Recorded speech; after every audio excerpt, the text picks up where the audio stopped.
Okay. So, dalawa po yung cash loan nyo.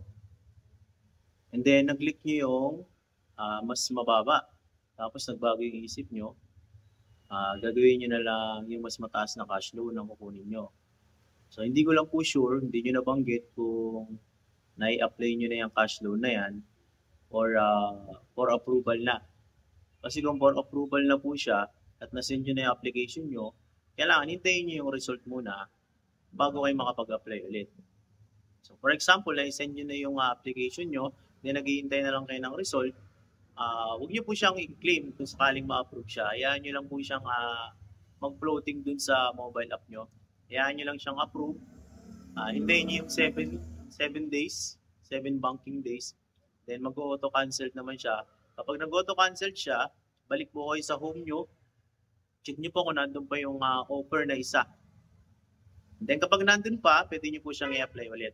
Yung mas mataas na offer sa inyo.